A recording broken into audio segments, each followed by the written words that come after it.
Hello, Markus Hantschk here from All About Tennis. Today I want to explain the serve.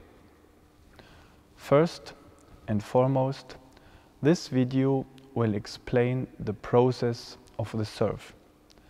I don't want to get into specifics like the slice serve or kick serve or a very hard serve. I just talk about the basic steps of a serve. Before I get started, I want to explain the difference between a serve and a ground stroke. In my opinion, mastering serves is much harder than ground strokes. Serves concentrate on speed, I would say to 100%.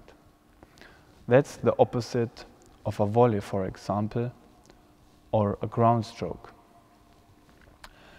That's why you don't have that much control while serving. On the other hand, it's okay to have less control while serving, because there are some big differences between serving and hitting a ground stroke. When I serve, I throw the ball to myself, meaning that the ball is almost in a resting position or falls slowly when I hit it. I hit it when it is extremely high, so that I get a very good downwards angle into the court. And I have a lot of time in the beginning, so I can concentrate longer. Besides, I have another try if I miss my first serve. Because the serve is more complex than a ground stroke, I want to explain it in a different way. Starting with the grip position, I want to slowly work my way down to the foot position. For a good grip, you just let the arm hang loose, relaxed, and then you put the racket down here.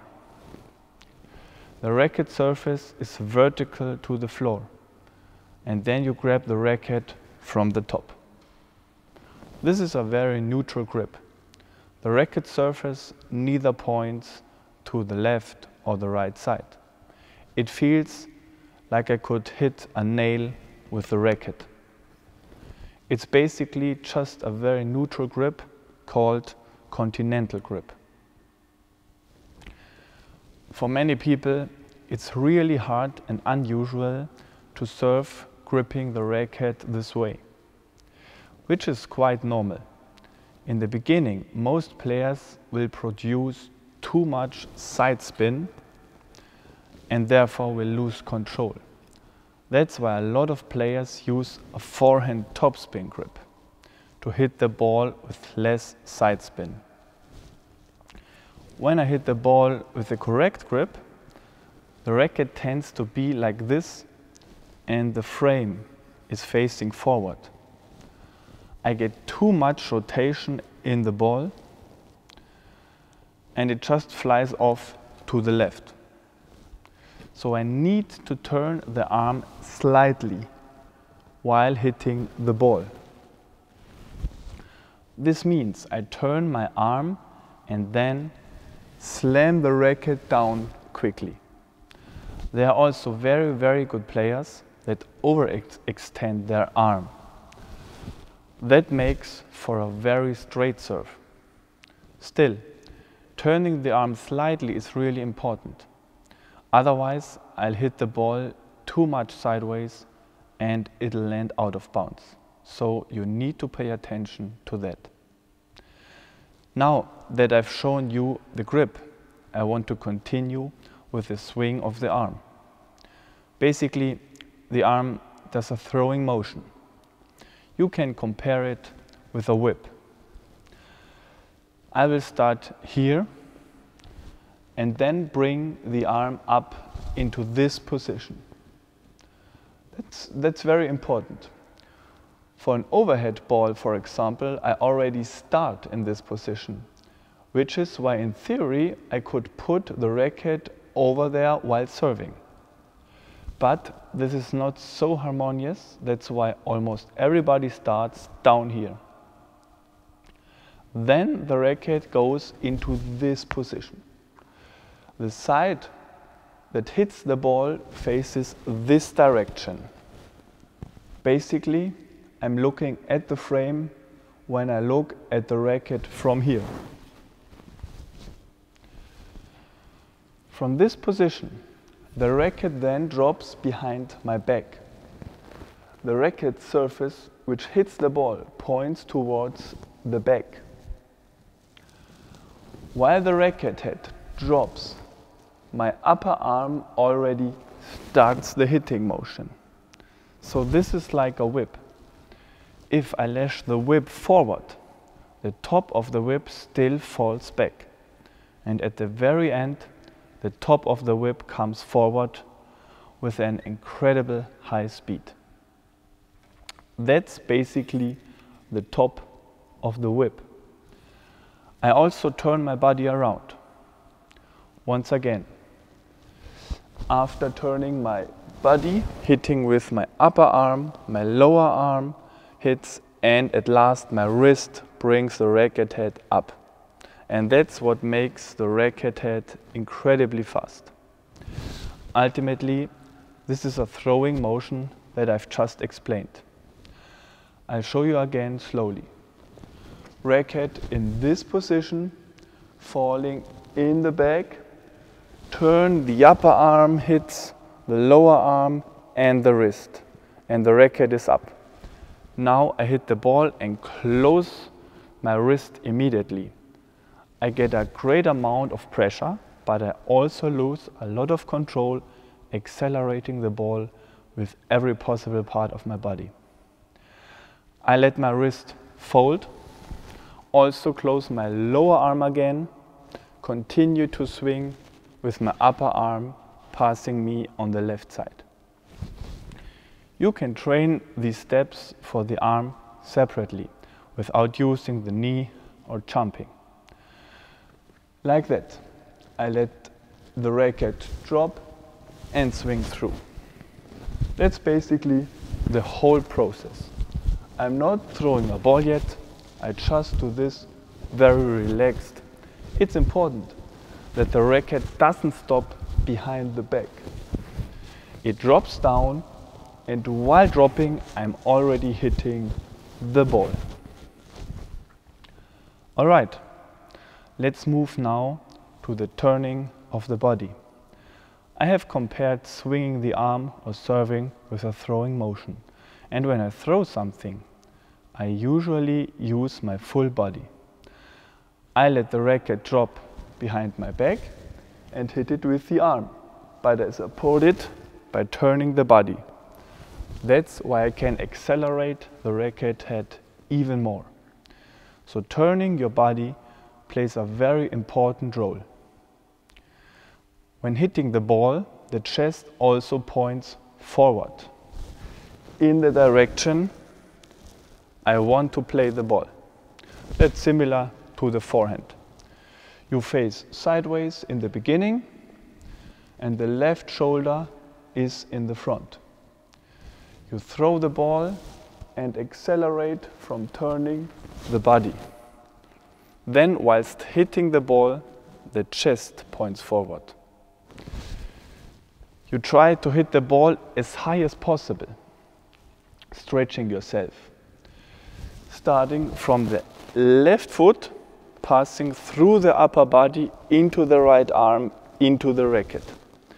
It's like a line that points forward in a slightly diagonal manner. Next, I'm going to talk about the legs. So I throw the ball, reach back at the same time, and in the moment when the ball leaves the hand, you basically bend your knees. Whilst having your knees bent, I let the racket drop behind the back. And when I hit the ball and turn my body, I come up again. Essentially, I push myself up and forward. And at the same time, turn my body. These two acts really support swinging the arm. I'll show you. Here I go down, and then I jump off into the court and turn my body whilst doing this. If you do this very dynamically, of course, you will jump and hit the ball in the extension. Then your feet are obviously in the air and you have to land somehow. It would be perfect for me as a right-hander to jump off and then land on the left foot. Sometimes there are excellent players who do it differently, like Boris Becker. You could jump off and then land on the right foot. This is relatively hard as you tend to lose control in the air and turn too much.